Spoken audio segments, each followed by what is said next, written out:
Sure. Hello, Craig. My name is Aaron AJ Navarro here from Mexico City. Pleasure to talk to you about this pretty emotional project. So I wanted to ask you, your direction has always gone to talk about normally or usually about music. So tell me a little bit, what did you find so attractive about this Thunder and Lightning story, and why do you wanted to make this film?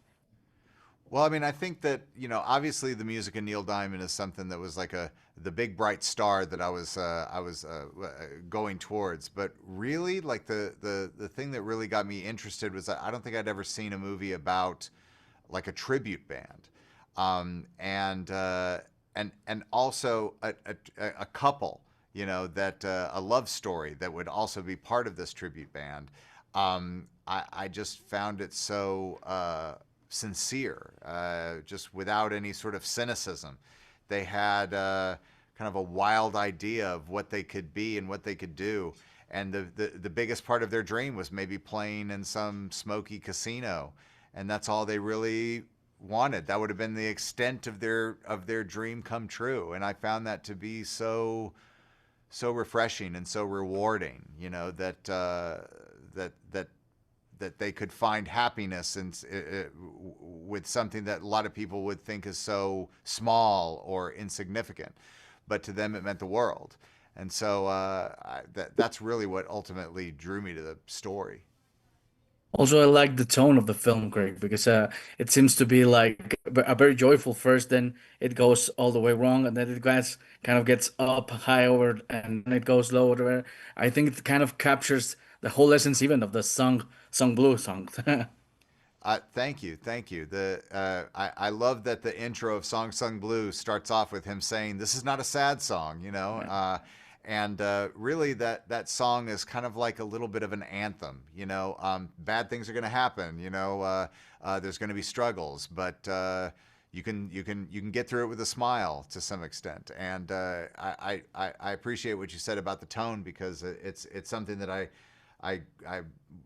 worried about, or I was very cautious with, because I still wanted to inspire people, but I also wanted to remind people that tragedies and setbacks will happen, and it's really each other and the people that we love that we need to depend on and also be there for to get through them.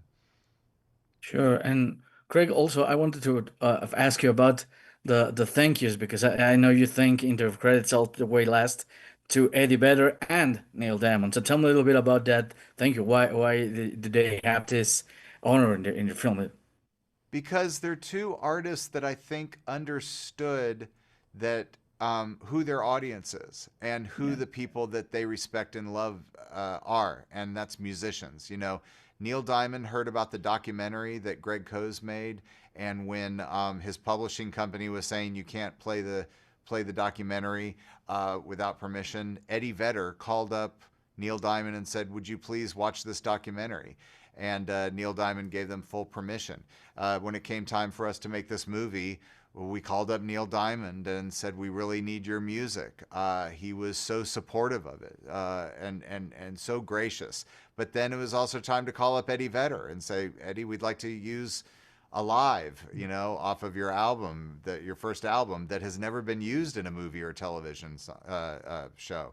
And Eddie Vedder was just as gracious as he was to the documentary. And so they're two musicians that not only helped us make this movie, but also supported people like Mike and Claire and understood their contribution to music. Totally. Well, Craig, I want to wrap this up. Thank you for this interview. Thank you for this talk, and congratulations on the film. I hope that Neil Diamond's music keeps on going on, and also the spirit of Mike and Claire.